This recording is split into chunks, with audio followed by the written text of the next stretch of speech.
The wind howled across the wide open land, carrying dust and the smell of rain.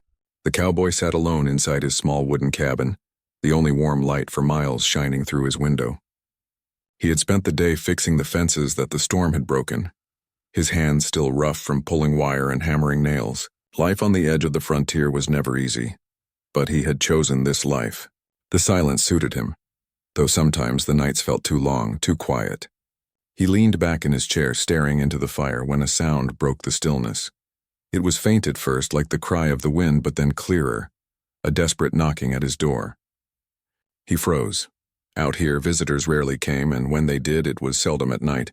The knocking came again, louder this time, mixed with a trembling voice. He pushed himself up, hand brushing the handle of the old rifle, leaning against the wall just in case. Slowly he opened the heavy door. What he saw stopped him in his tracks. A young Apache woman stood there, her clothes soaked by the rain, her long black hair plastered against her face. Her eyes were wide with fear and exhaustion, her lips trembling as she tried to speak. She swayed as if her legs might give out. Before he could ask her anything, she whispered, almost like a prayer, "Make me your wife, or I'll die." Then her knees buckled, and she fell forward into his arms. The cowboy held her, shocked and uncertain. He looked around the dark plains, half expecting to see someone chasing her, but there was no one, only rain and wind. He carried her inside, laying her gently by the fire. Her skin was cold from the storm, her breath shallow. He hurried to place more wood on the flames, then wrapped a blanket around her shoulders. For a moment he stood over her, unsure of what to do next. She was Apache, and he knew what people in town would say if they learned he had brought her in, but leaving her outside was unthinkable. She opened her eyes slowly, looking at him with a mix of fear and hope. "Please," she said again, her voice breaking. "If you don't, they'll kill me." The cowboy crouched beside her, confusion clear on his face. "Who's after you?" he asked. She shook her head, unable to give the whole story yet. Her body was too weak, her spirit too worn down. He fetched her a cup of water, lifting it to her lips. She drank in small sips, coughing between each one, then leaned back against the rough chair. He studied her quietly. She was young, but her eyes told stories of hardship. Her hands bore marks of work, and her feet were bruised from running. Whatever her past was, it had driven her straight to his door on a stormy night. Outside, the rain hammered the roof, a steady rhythm that filled the silence between them. He sat on the edge of his wooden table, watching her carefully. He wanted answers, yet he knew pressing her too soon would only hurt her more. Instead, he asked softly, "What's your name?" She looked at him for a long moment, as if deciding whether she could trust him. Finally, she whispered, "Ayoka." The name carried a music he wasn't used to hearing. The cowboy nodded. "I'm Daniel," he said simply. He felt strange introducing himself like this, to someone who had nearly collapsed at his door. She repeated his name slowly, as though testing the sound on her tongue. Then she closed her eyes, murmuring something in her own language, perhaps a prayer. Hours passed, the fire crackling as the storm outside raged on. Daniel brought her a bowl of beans and bread, the only meal he had ready. She ate with trembling hands, every bite seeming to give her back a little strength. He noticed the way she looked around the cabin, her eyes scanning the shelves, the tools, the lasso hanging by the wall. Everything was foreign to her, yet she made no complaint. She simply sat in the warmth, as if the cabin itself was a gift from heaven after the cold rain. Once she had eaten, her eyes met his again. "You don't understand," she said with more strength now. "If they find me, I am dead. Only if I belong to a man, only if I am his wife, will they leave me." Her words came fast, urgent, and though her accent was heavy, Daniel understood the weight behind them. He frowned, running a hand through his damp hair. This was not the kind of trouble he had ever wanted. He had lived quietly, avoided quarrels, and kept to his own. But now here was this woman asking for more than shelter. He leaned back in his chair, trying to calm his thoughts. "You don't know me," he said slowly. "You don't know who I am or what kind of man I might be." She held his gaze firmly, surprising him with her sudden strength. "I know you gave me water. I know you gave me fire. That is enough." Her words struck him deeply. He had always believed that kindness should be simple, but to her those small things meant survival. He felt the heaviness of her situation pressing on him. What kind of life had she led that she would come to a stranger's cabin with such a desperate plea? The storm finally began to ease, the thunder rolling farther away. But inside the cabin, the tension only grew. Daniel tended the fire again, glancing at her from time to time.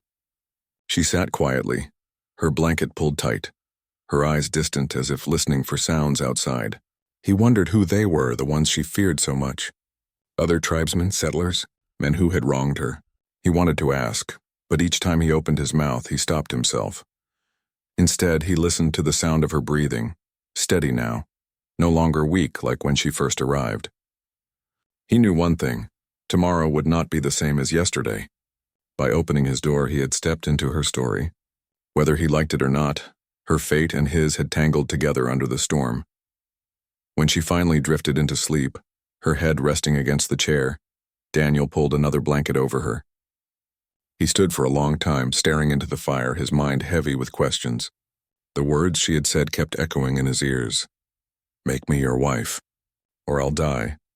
He didn't know what choice he would make or what dangers would follow, but he knew this. He could not turn her away. And as the rain outside slowed to a gentle drizzle, Daniel realized his quiet life on the frontier had just changed forever.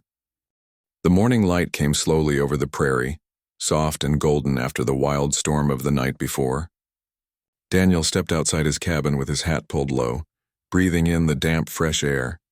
The land stretched wide in every direction, shining with wet grass and scattered puddles. He had lived out here for years and thought he knew every sound and shadow of the frontier. But last night had changed everything. There was now an Apache woman asleep in his cabin, and her desperate words still echoed in his mind. He stayed outside for a while, letting the sun warm his shoulders, trying to think clearly. His life had always been simple. Work with the cattle, mend the fences, ride into town only when necessary. But nothing felt simple anymore. He could not understand why a woman, hunted and frightened, would come to him of all people. And what did it mean when she said she would die if he did not make her his wife? He had heard of tribal laws, of customs he did not understand, but this was more than he had ever expected to face. After a long pause, he turned back inside. The cabin smelled of smoke from the fire and the bread he had left warming near the coals. Ahioka was awake, sitting quietly with the blanket still around her shoulders. Her dark eyes followed him as he entered, but she did not speak first. She waited as though letting him decide what came next. Daniel set his hat on the table and poured 2 cups of hot coffee. He handed one to her, and though she hesitated at the bitter smell, she accepted it. He sat across from her, the fire crackling between them. For a while, the only sound was the sip of coffee and the faint whistle of the wind outside. Finally, he asked in a steady voice, "You should tell me the truth now. Why are they after you?" She lowered her cup, holding it in both hands. Her face was calm, but her eyes carried the weight of years of struggle. She spoke slowly, choosing her words carefully so that he could understand. "My people are not at peace," she began. "There is fighting between tribes and with your people too. My father was a leader, a man with respect. But he was betrayed. Enemies came in the night. He fell and I was taken." Her voice trembled and Daniel leaned forward, listening closely. She went on. "I escaped, but in our law, a woman alone, without family, without a husband, is in danger. They can take me back, punish me, or worse. Only if I belong to a man, if I am his wife, will they leave me in peace. If I cannot find protection, I am nothing. That is why I came here. That is why I said those words." Daniel rubbed his rough hands together, trying to take it all in. He had never thought of the world from her eyes. For him, being alone was a choice, a life he had built. For her, being alone was death. He watched her sit there, proud even in her fear, and felt something stir inside him, something between pity and admiration. "I don't know much about your laws," he admitted. "But I know this. Last night, if you hadn't found this place, you would have died in that storm. You're safe here now. Nobody's going to hurt you while you're under my roof." She looked at him, her expression softening. "Safe for a little while," she said quietly. "But not safe forever."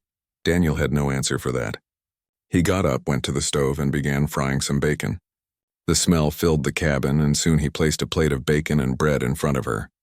She ate slowly, every bite measured, as though she had been hungry for days but wanted to show respect. He noticed how carefully she handled the fork, as if learning from watching him. She came from a different world, but she was willing to step into his, even in these small ways. When breakfast was done, Daniel suggested she rest more, but Ahioka shook her head.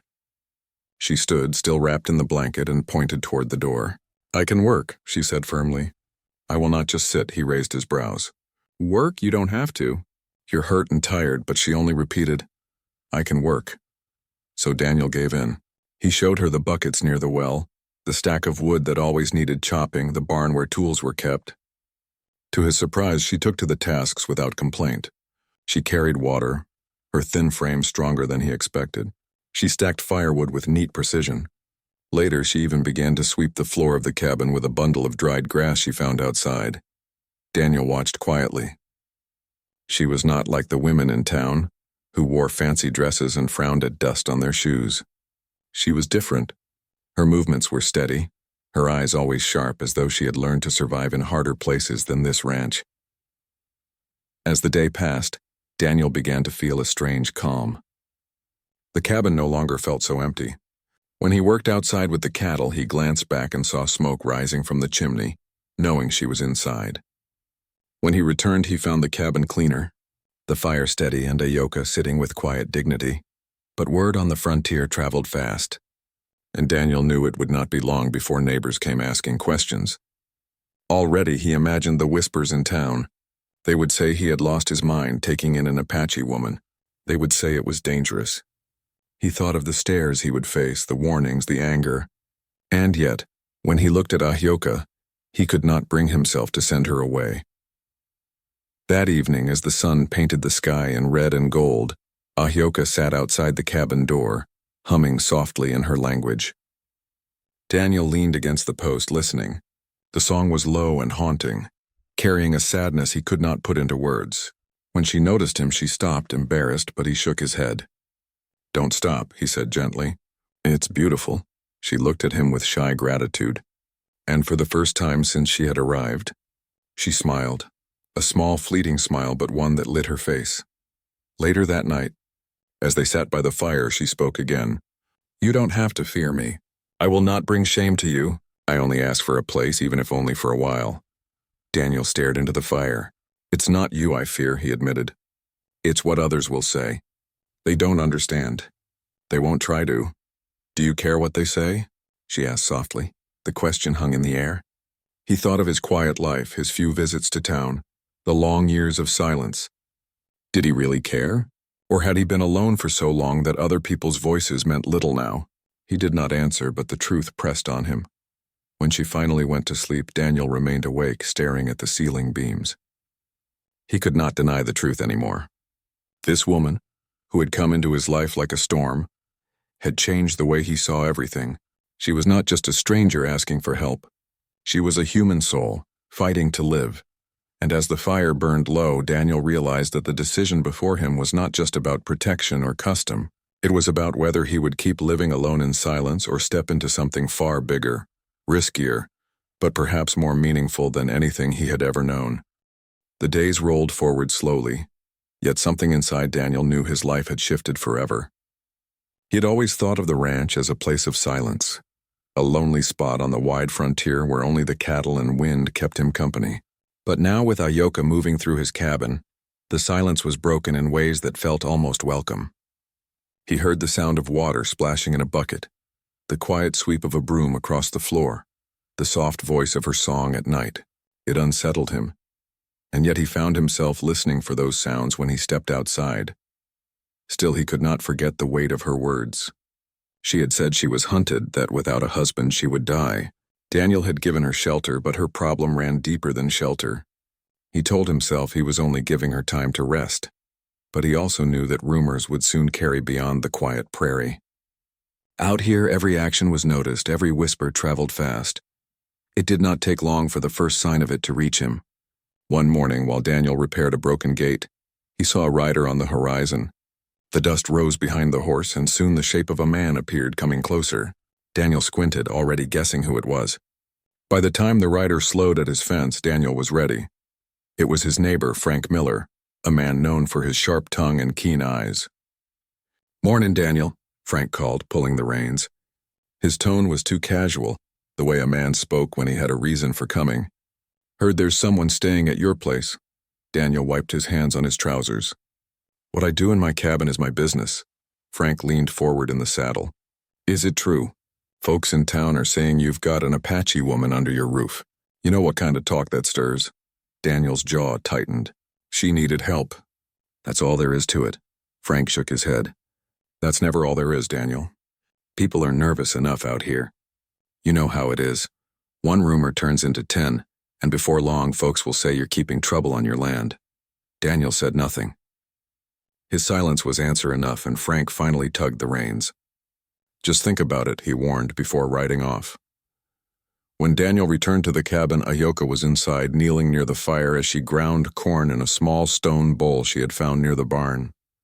She looked up, reading his face before he spoke a word. They know, she whispered. They'll always know, Daniel admitted.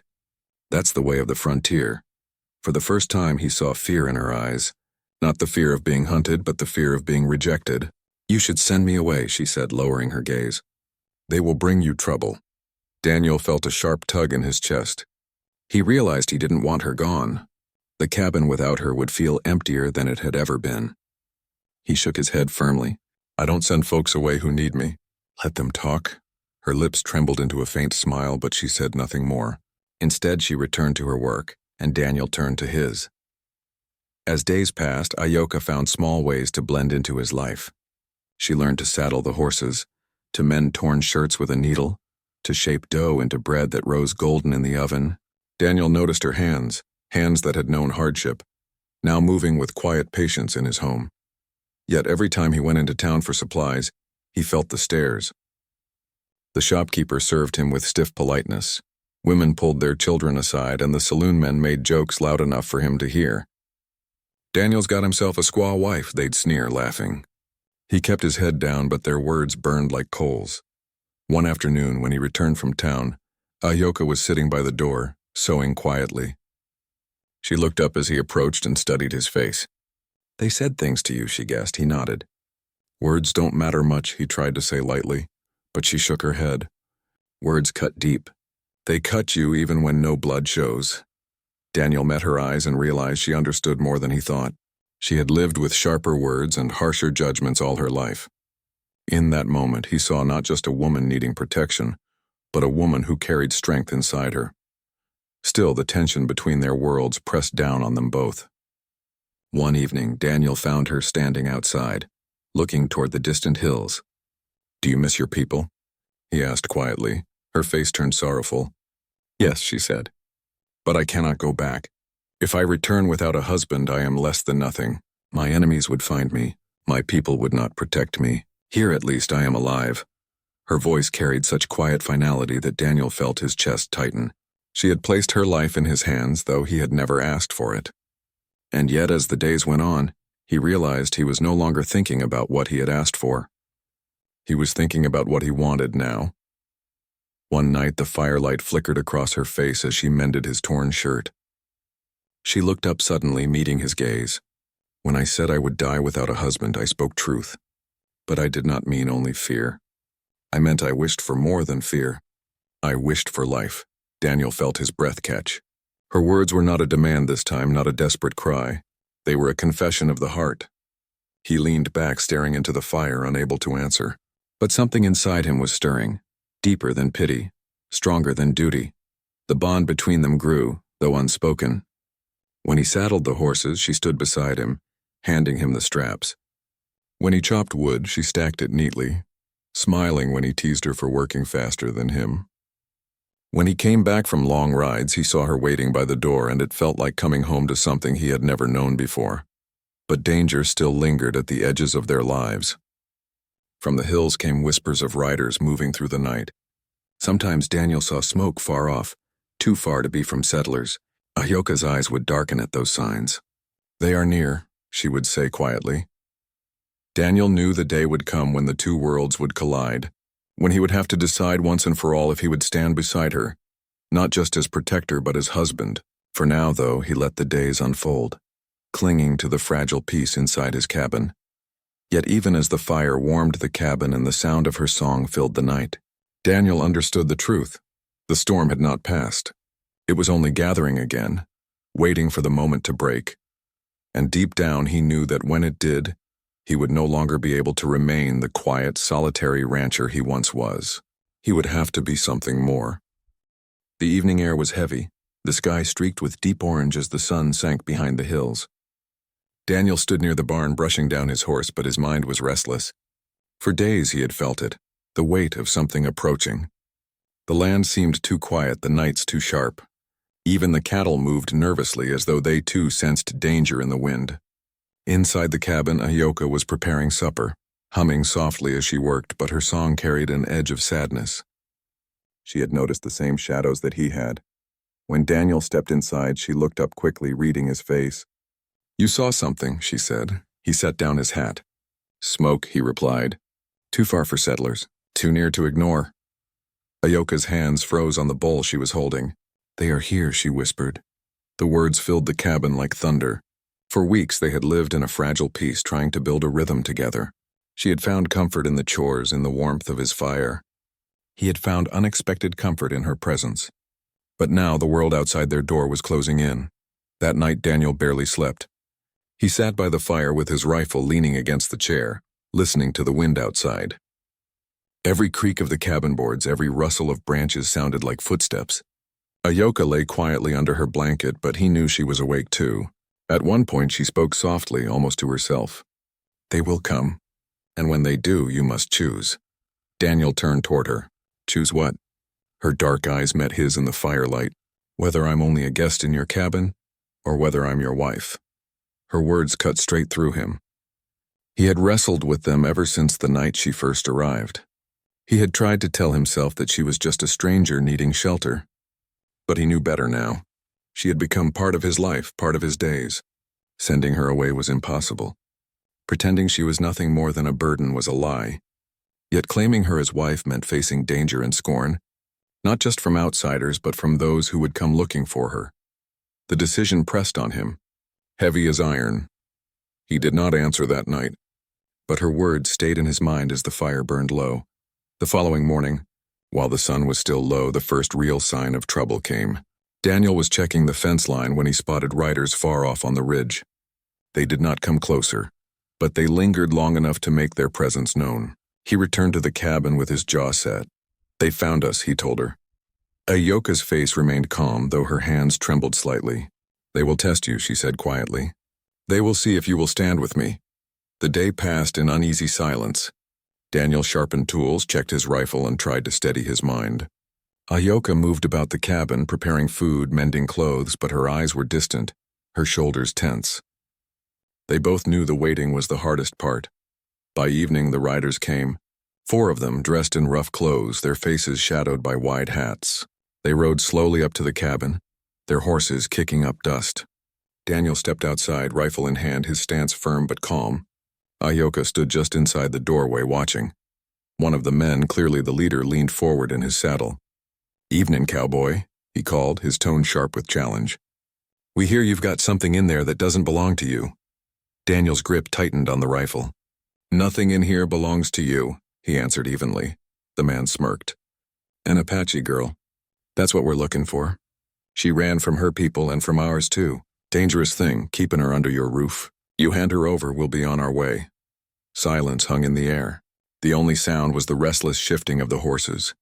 Daniel could feel Ayoka's eyes on him from behind. He knew this was the moment. If he gave her up, they might leave him alone and his life would return to what it had been. If he refused, he would be marked not just by these men but by the world beyond. He took a slow breath, then spoke firmly. "She's not yours to take. She's my wife."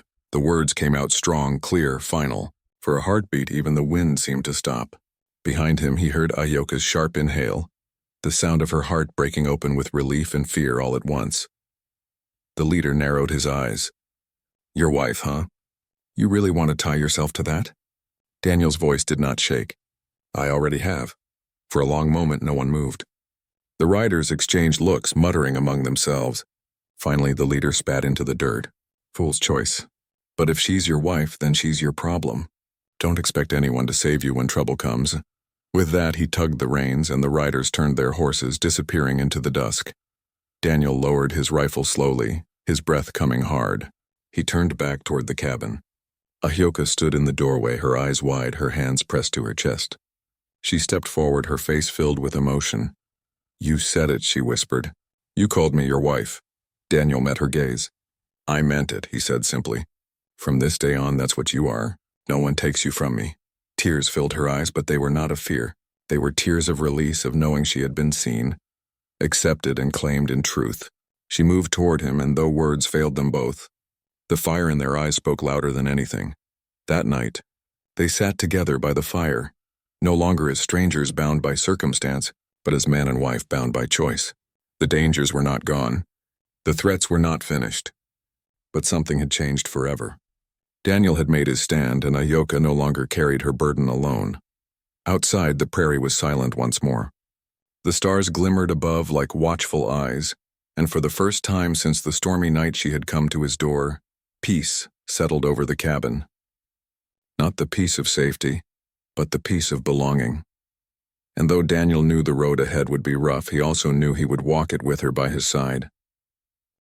The morning after the confrontation with the riders arrived quietly, with soft sunlight spilling across the prairie. Daniel stepped outside, feeling the weight of the night's choices on his shoulders, but also a new sense of calm. The land stretched wide before him, familiar yet somehow different now. He knew that life would never return to the way it had been, and he welcomed the change. Inside the cabin, Ayoka moved with a quiet energy, tending to the fire and preparing breakfast. Her eyes held a calm determination now, no longer clouded by fear. She glanced at Daniel as he entered, and a small smile touched her lips. It was a smile that had been missing for so long, one born not of relief alone but of hope. Over the following weeks, their life together began to settle into a new rhythm. The cabin, once a lonely space of quiet reflection, now felt alive. Ayoka learned quickly, adapting her skills to the life of the ranch. She tended the animals with careful hands, helped mend fences, and even found joy in simple chores that once seemed mundane to Daniel. He watched her work, sometimes silently, sometimes teasing her lightly when she outdid him in strength or speed. Each day he felt the bond between them grow stronger, a bond that had begun in desperation but now blossomed into mutual respect and affection. Their conversations deepened as well. By the fire at night, they spoke of the past and of hopes for the future.